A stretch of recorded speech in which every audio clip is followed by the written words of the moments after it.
제가 몇 년 전에 읽었던 책 중에 재미있는 책이 한 권이 있어서 몇 번 강대상에서 얘기를 소개한 적이 있습니다. 청소력이라는 책이 있습니다. 청소에 관련된 책입니다. 이 책의 저자가 요즘에 우리나라 사람들 일본 사람 얘기하면 다 싫어할 것 같긴 한데 일본 사람이에요. 그러나 이분의 쓴 내용의 책 내용에 보니까 참 교훈이 되는 내용들이 많이 있어서 여러분에게 먼저 잠깐 소개하고 싶습니다. 내용이 이런 내용이 있습니다. 청소에는 분명 힘이 있다. 주변 상황을 바꾸고 문제를 해결해 준다. 지금의 나에게 새로운 나의 모습으로 다시 태어나게 하고 자신이 소망하는 인생으로 다가갈 수 있도록 하는 힘이 바로 이 청소의 힘이다. 이 청소의 힘에는 두 가지 측면이 있다. 하나는 적극적으로 더러움을 제거함으로써 마이너스의 에너지를 제거하는 청소의 힘이 있고, 다른 하나는 플러스로 끌어당기는 청소의 힘이 있다. 이 저자는 이렇게 얘기했습니다. 여러분도 아마 집에서 경험하실지 모르겠지만 집안의 공기를 순환시키는 것, 창문을 열고 환기를 시키는 것만 해도 기분이 상당히 새로워지는 것을 느낄 때가 있을 겁니다. 쓰레기를 버릴 때, 또 오염된 곰팡이균 같은 것을 제거하고 너저분하게 널려있는 것들을 정리정돈하기만 해도 사람에게는 마이너스의 에너지가 제거되는 힘이 있다고 이 저자는 이야기했습니다. 또 플러스의 힘도 있는데 여러분 한번 실천해 보시기를 바라요. 청소를 할 때마다 감사합니다 라는 말을 하면서 청소를 하라고 저자는 얘기하고 있어요. 또 해주고 싶은 대로 내가 받고 싶은 만큼 다른 사람에게 그대로 행하는 심정으로 청소를 하면 더 긍정적인 에너지가 찾아올 것이라고 이 저자는 이야기합니다. 우리가 그대로 성경적으로 받아들이기는 힘든 부분들도 없지 않아 책을 읽어보면 있긴 하지만, 저는 한 가지 깊이 공감하는 부분은 이분의 내용 중에 이런 부분이었습니다. 당신이 사는 방이 당신 자신이다. 당신의 마음 상태 그리고 인생까지도 당신의 방이 다 나타내고 있다. 이 사람은 이렇게 얘기를 했습니다. 여러분, 오늘 아침에 분주하게 교회에 오셨잖아요. 여러분의 방에 지금 들어가 본다면 여러분의 방은 지금 어떨까요? 너저분할까요? 아니면 누가 들어가도 깔끔할까요? 아침에 아마 분주하게 오신다고 옷도 걸어놓고 청소기도 못 돌리고 그랬을 가능성들이 없지 않아 있을지도 모르겠습니다. 자, 그러면 여러분의 방이 그럴 수도 있는데 여러분의 마음의 방은 오늘 아침 어떤 모습입니까? 깨끗합니까? 아니면 너저분하고 쓰레기가 있고 복잡합니까? 주님의 은혜로 이 아침에 여러분의 마음의 방이 깨끗해지는 은혜가 있게 되기를 축복합니다. 하나님의 뜻 시리즈 둘째 주간, 오늘의 주제는요, 거룩함 또 깨끗함에 대한 주제로 하나님의 말씀을 살펴보기를 원합니다. 제가 주보 사이에 간지를 하나 넣어드렸죠. 하나님의 뜻에 대한 5가지 성경 구절입니다. 앞으로 이번이 두 번째 주간인데 5주 동안 이 성경 구절을 만일 외워가지고 오시는 분이 있다면 제가 특별하게 상을 준비하도록 하겠습니다. 약속드립니다. 이 성경 구절 5구절만 마음에 새기더라도 여러분의 삶에서 다른 것들 마음껏 할 수 있는 은혜를 하나님이 주시는 줄로 압니다. 부디 마음에 암송하시고, 암송까지 안 된다면 많이 읽고 묵상하시는 은혜가 있게 되기를 바랍니다. 오늘은 두 번째 주제인 하나님의 뜻은 거룩함에 있다라는 것을 살펴보려고 합니다. 자, 4장 3절 말씀 오늘 본문 한 번 더 읽어보도록 합니다. 시작. 하나님의 뜻은 이것이니 너희의 거룩함이라. 자, 하나님의 뜻이 뭐라고요? 거룩함. 다른 번역에 보니까 이렇게 되어 있어요. 하나님께서는 여러분이 순결하게 살기를 바라십니다. 이렇게 기록을 해놓은 성경도 있습니다. 디모데전서의 말씀을 읽어보면요, 디모데전서 3장 8절과 9절 또 11절 말씀을 읽어보면 교회의 집사님들의 삶이 어떠해야 되는지를 자세하게 기록하고 있습니다. 이렇게 기록되어 있습니다. 이와 같이 집사들도 정중하고 일부이언을 하지 아니하고 술에 임박이지 아니하고 더러운 이득을 탐하지 아니하고 깨끗한 양심에 믿음의 비밀을 가진 자라야 할지니라. 11절도 보면 여자 집사님들도 이와 같이 정숙하고 모함하지 아니하며 절제하며 모든 일에 충성된 자라야 할지니라 말씀하고 있습니다. 거룩해야 되는 부분, 깨끗해야 되는 부분들을 특별히 가려서 저는 성경 속에 기록해 주셨다고 믿고 있습니다. 저는 오늘 여러분들과 함께 우리가 성도로서 또 집사로서 또 어떤 분은 권사로서 저 같은 경우는 목사로서 깨끗해야 할 부분이 어떤 부분인지 또 어떻게 해야 깨끗할 수 있는지를 말씀을 통하여 함께 배워보고 익혀보는 시간을 가지기를 원합니다. 거룩함을 지키고 깨끗함을 지켜야 할 첫째 부분이 있다면 몸입니다. 따라해 보겠습니다. 몸이 깨끗해야 합니다. 우리의 몸을 깨끗하게 하기 위해서 우리는 물로 씻습니다. 그러나 이 몸을 깨끗하게 한다라는 것은 겉 육체만 깨끗하게 한다라는 의미가 아니라 우리의 마음에 있는 것까지를 깨끗하게 하기를 바라시는 것이 하나님의 뜻인 줄로 압니다. 본문을 읽어보면 깨끗하고 거룩함을 얘기하면서 음란을 버려라. 세상의 사람들처럼 세욕을 따르지 말아라. 분수를 넘어서 형제를 해치지 말아라. 이렇게 얘기합니다. 형제를 해친다라는 얘기는 남의 아내를 빼앗지 말아라 라고 하는 뜻과 같은 뜻입니다. 여러분, 정욕에 불타서 음란을 행하고 세상의 사람들처럼 세욕을 따르고 다른 사람의 아내까지 나의 아내로 삼는 이런 무자비한 일들이 세상에서는 얼마나 많이 벌어지고 있는지 모릅니다. 그러므로 우리는 이런 세상의 음란에 대해서 우리의 몸을 거룩한 성전으로 불러주신 은혜의 이 몸을 잘 지켜가야 될 줄로 압니다. 한 신학교에 전도사님이 계셨습니다. 신학교에서 이제 말씀을 배우고 목회자로서 헌신을 한 사람입니다. 그는 신학교를 졸업하자마자 몸을 파는 아가씨들이 있는 골목으로 들어가서 전도를 하려고 들어갔다고 합니다. 이 여인들, 주님의 이름으로 깨끗한 여인들을 만들었으면 좋겠다. 그런 불타는 사명감을 가지고 소위 말해 창녀촌 골목에 들어가서 전도를 하기 시작한 겁니다.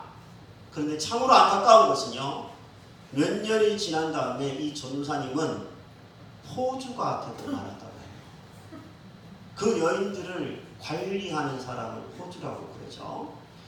전도사님으로 호기롭게 들어갔지만 인간이 연약한지라 거기에 질 수밖에 없었다는 얘기입니다. 성경에는 그와 반대되는 인물이 나옵니다. 바로 요셉이라고 하는 인물입니다. 아무도 보는 사람이 없는 그 집에 들어갔던데 어느 날 주인의 아내인 보디발의 아내가 옷을 벗으면서 동침하자고 유혹합니다. 아무도 보는 사람이 없습니다. 주인의 안주인이니까 잘 보이면 아주 좋은 것들이 생길 수도 있는 유혹의 순간입니다. 그런데 이 요셉은 하나님 앞에서 자신의 몸을 더럽히지 않고 깨끗하게 지키기 위해서 36개 주랭랑을 치고 있습니다. 36개 주랭랑, 이게 중요한 겁니다. 우리는 은밀한 이 몸을 더럽히는 유혹에서 아무도 이길 사람이 없습니다. 목사도 못 이깁니다. 권사님도 못 이깁니다. 교회 오래 다니고 기도 많이 하는 사람도 은밀한 이 유혹 앞에 이길 장사는 아무도 없는 줄로 압니다. 피하는 것만이 상책인 줄로 믿습니다. 저는 딸을 키우는 아버지이기도 합니다. 저희 딸이 20살이 되었는데 제가 요즘에 가끔 하는 얘기 중에 이런 얘기를 했습니다. 야, 모르는 사람이 주는 거는 물 한 잔도 마시지 마라. 제가 요즘에 또 강조하고 있습니다. 잔소리로 들리겠죠.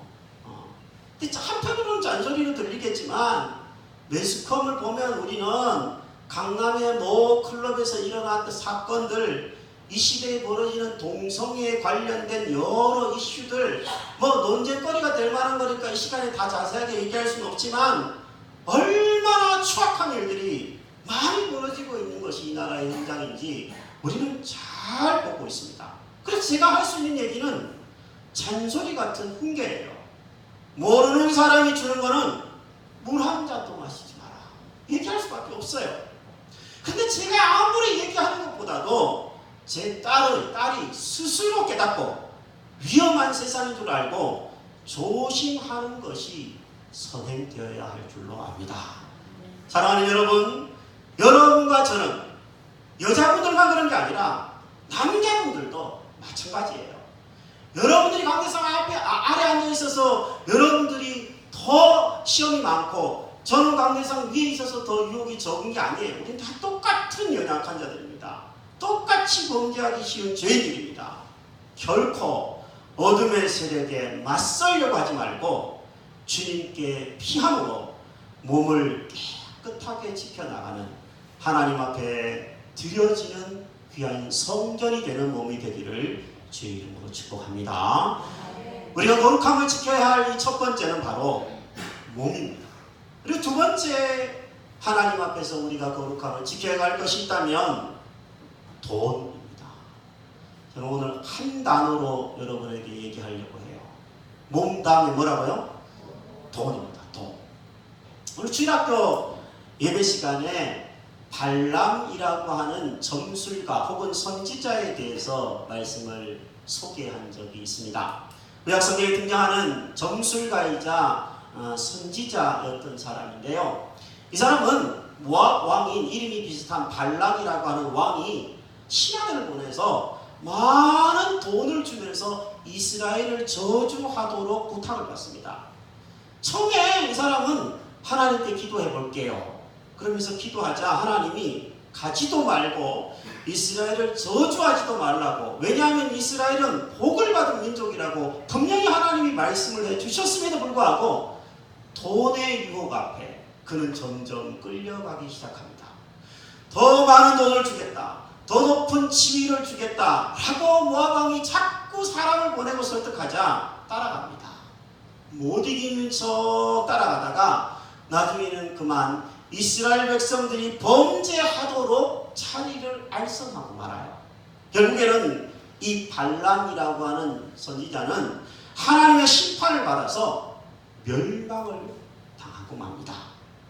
여러분, 교회에서 신앙생활을 하면서 가장 시험에 많이 드는 부분이 뭐냐 하면 돈입니다. 저는 우리 교회가 이번에 이곳으로 이전할 때 제가 일체 얘기하지 않겠다라고 입을 닫은 게 하나 있습니다. 성도님들, 교회당 좋은 곳으로, 넓은 곳으로 이전해서 가고 또 매입해서 가는 거니까 헌금 좀 하십시오, 이런 얘기 절대 하지 않겠다 제가 마음을 먹었어요. 절대 하지 않겠다라고 마음먹은 이유는 아무도 마음에 시험에 들거나 상처 입지 않기를 바랐기 때문이에요. 근데 하나님이 오히려 더 많은 물질로 채우시는 것을 저는 개인적으로 이번 일을 통하여 경험하였습니다. 주님의 일을 한다면, 우리 부흥회 목사님이 얘기하셨죠. 주님의 일을 한다면, 주님의 영광을 위해서 일을 하고자 한다면 하나님은 구하지 않은 것까지 넘치도록 채워주시는 줄로 믿습니다. 아멘. 여러분, 하나님은요, 우리의 손으로 수고하면서 먹고 마시는 게 복이라고 성경에 분명히 말씀하셨습니다. 내가 내 손이 수고한 대로 먹을 것이다. 내가 복되고 형통하리로다. 복된 게 뭡니까? 형통한 게 뭡니까? 나는 손 하나 까딱하지 않고 먹고 마시는 것은 복되다고 성경이 결코 얘기하지 않습니다. 불로소득, 일확천금, 그걸 노리는 것은 성도에게 어울리지 않는 태도입니다. 우리 동네 복권집 앞에 토요일날 저녁에 지나가 보면요, 차가 엄청 막힙니다. 어떻게 보면 제가 여러분에게도 얘기 드린 적 있지만 복권 재미로 한두 번 살 수 있어요. 그거 가지고 집사님 재미다, 저는 이렇게 얘기하고 싶지 않아요. 그러나 거기에 목을 매는 것은 하나님 앞에서 깨끗하지 않은 돈에 대해서, 불로소득에 대해서 기대하는 것이기에 성도로서 바람직한 태도는 아닌 줄로 압니다. 사도 바울은 이렇게 얘기하기로 했습니다. 누구든지 일하기 싫어하거든 먹지도 말게 해라. 하나님의 뜻은 우리가 정직하게, 성실하게, 기쁘게 일하도록 하시면서, 그 기쁘게 일하면서, 성실하게 일하면서 버는 것으로 먹고 마시는 행복을 누리는 것이 하나님의 뜻인 줄로 믿습니다. 사랑하는 여러분, 더러운 이들 탐하지 않는 여러분의 손으로 하는 일이 깨끗하고 여러분의 호주머니가 깨끗하게 되기를 주의 이름으로 축복합니다. 자, 우리가 세 번째로 거룩함을 지켜야 할 부분은 역시 한 단어로 말이라고 얘기할 수 있습니다. 자, 따라해볼게요. 말. 성경을 읽어보면 말에 대한 교훈이 얼마나 많은지 몰라요. 우리가 이것으로 올라오기 전에 제가 잠언에 대해서, 잠언이라고 하는 성경을 샅샅이 읽으면서 말에 대한 구절을 다 동그라미를 치면서 제가 점검을 해본 적이 있어요. 그리고 말에 대해서도 몇 주간의 시리즈로 설교를 한 적도 있습니다. 그러면서 어느 분이 쓴 말의 10계명도 프린트물로 성도님들에게 나누어줬더니 성도님들이 뭐 캘리그래피로 쓰기도 하고 뭐 아주 재밌게 표현을 하기도 하셨더라고요. 말에 대한 얘기가 성경에 너무너무 많이 있습니다. 왜냐하면 이 말이 더러워지게 할 수 있는, 사람을 더럽히는 중요한 악한 도구가 될 수도 있고, 아니면 반대로 이 말이 사람을 깨끗하게 하고 사람에게 예수의 생명을 줄 수도 있는 귀중한 무기도 될 수 있기 때문에 말에 대해서 깨끗하기를 성경은 계속 말씀하고 있습니다. 제 아내가 가끔 이렇게 강연을 들으러 갔다가 와요. 뭐 이렇게 인터넷으로 접수를 하면 무료 강연을 들을 수 있는 것을 가끔 신청해서 일산 어디에 이번에 강연 들으러 갔다 왔다가도 얼마 전에 또 이야기를 하기도 하더라고요. 아내가 강연을 듣고 오면 저한테 이제 복습을 해줘요. 강연에서 들었던, 소위 말해서 좋았던 것들을 저한테 나누어 주는데요. 얼마 전에는 서울여대 교수님이자 사람의 소통 전문가인 김창욱 교수님이라는 분이 계신데, 그분의 강연을 듣고 와서 저한테 이야기를 해주더라고요. 근데 이야기 내용이 이래요. 강연의 내용을 설명하는 거예요. 그 교수님이 말씀하시는 말 중에 텔레비전 프로그램을 얘기했다는 거예요. 텔레비전 프로그램 중에 나는 자연인이다 라는 프로그램이 있습니다. 아마 남자분들은 다 좋아하실 프로그램일 수 있어요. 연세가 좀 있다 그러면 자주 볼 수도 있을 것 같아요. 예. 근데 그 프로그램이 어떤 프로그램입니까? 이 복잡한 도시에서 살기 싫어서 산속에 들어가 혼자 사는 사람들이 얘기해요. 도인처럼 수염도 안 깎고 옷도 벗어져 끼고 그냥 자연 속에서 혼자 사는 거예요. 근데 이 교수님이 하시는 말씀이, 나는 자연인이다 라고 하는 TV 프로그램이 왜 그렇게 인기가 있는 시대가 되었냐면 사람들하고 소통이 안 되기 때문이라고 얘기했어요. 소통이 안 되니까 고통이 오고, 고통이 오니까 이도 저도 싫고 나는 혼자 살란다. 산속에 들어가고 섬에 들어가고 사람 쳐다보기 싫다. 이거라는 거예요. 그래서 일반 사람들도 그걸 보면서 나도 혼자 지냈으면 좋겠다. 너무 고통스럽다. 이렇게 공감하면서 그 프로그램을 본다고 전문가가 얘기하고 있어요. 근데 이분의 얘기 중에 제 머릿속에 또 제 마음에 확 새겨진 한 문구가 있었어요.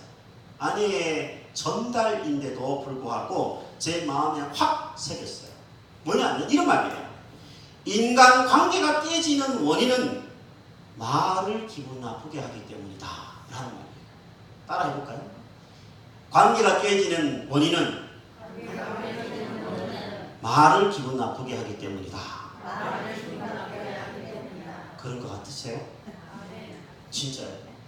말 기분 나쁘게 하면, 자 보세요. 가정에서도 부모님이 자녀를 사랑하는 것을 자녀들이 알까요? 모를까요? 다 알아요. 그런데 부모님이 말을 기분 나쁘게 하면 관계가 멀어져요. 제가 이 자리를 빌어 지난 주간에 있었던 말 실수를 회개합니다. 고3 아들이 성적표를 가지고 왔는데 제가 제일 못한 부분을 먼저 지적하고 말았어요. 네. 그러니 고3 아이도 상처 아닌 상처, 대학생이 된 딸도 저에게 잔소리, 엄마도 잔소리, 네. 이렇게 되고 말더라고요. 너무 사랑하는데 사랑하는 것을 그 표현을 잘 못하는 거예요. 말을 기분 나쁘게 한 것을 이 자리를 빌어 우리 가족들에게 미안하다는 얘기를 꼭 전하고 싶습니다. 제 기도 제목이 그래서 뭔지 아십니까? 주님, 말 좀 이쁘게 하는 목사가 되게 해주십시오.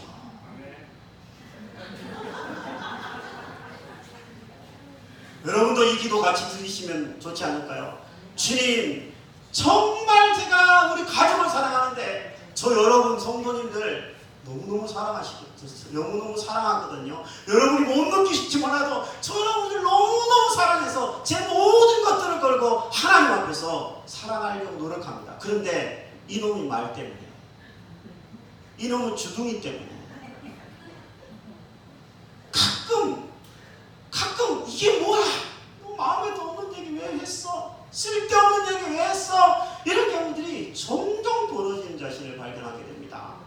여러분, 말을 기분 나쁘게 하면 상처를 받고 관계가 멀어지지만요, 반대로 말을 이쁘게 하기만 하면 관계는 좋아지고 사랑을 얻게 되는 은혜가 있는 줄로 압니다. 저는 우리 교회에서 말을 이쁘게 하는 몇몇 분들을 보면서 요즘에 굉장히 도전을 받고 있습니다. 이렇게 이쁘게 말하는 사람이 있어요. 목사님, 잘 될 겁니다. 걱정하지 마세요. 제가 걱정하는 것까지 어떻게 알고 미리 그렇게 말씀해 주시고요. 또 목사님, 저는 우리 교회 만나고 목사님 만나서 행운이에요. 이렇게 이쁘게 말하는 사람도 있고요. 또 어떤 젊은이들은요, 목사님, 교회 오는 게 너무 행복해요. 이렇게 얘기하는 자매들도 있어요. 여러분, 원래 나는 말을 이쁘게 못해요. 원래 나는 바른 말만 합니다. 방울뱀 소리 내는 이런 사람들 우리 가운데 없게 되기를 바라요.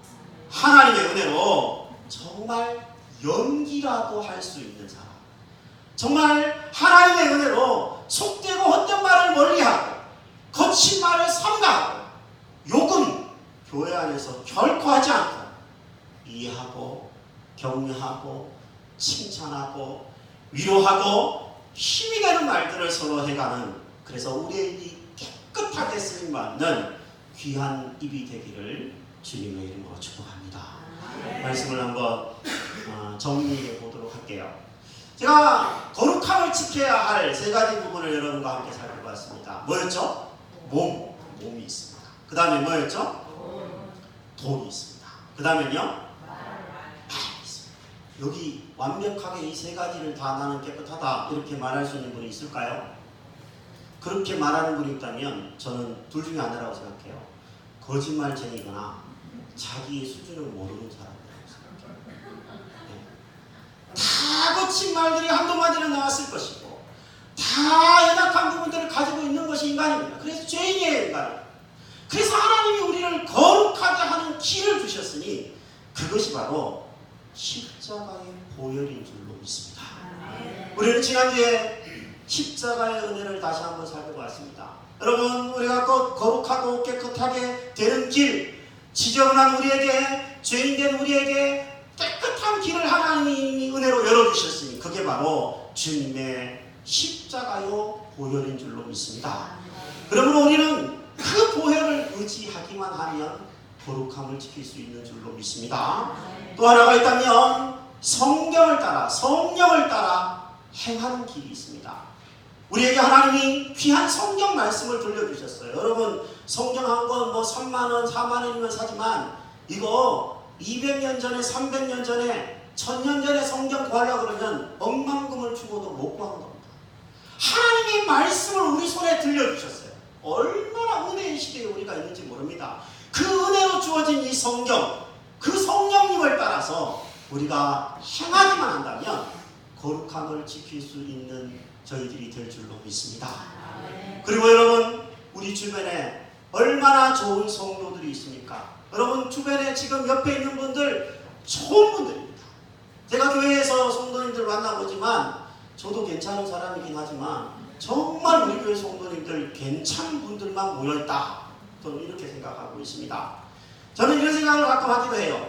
중3 때 친구 따라 교회를 다니기 시작했거든요. 그 친구가 만약에 내 인생에서 교회 가자 모성아 라는 말을 안 했으면 지금 어떤 삶을 살까 생각해봐요. 상상해봐요. 끔찍합니다.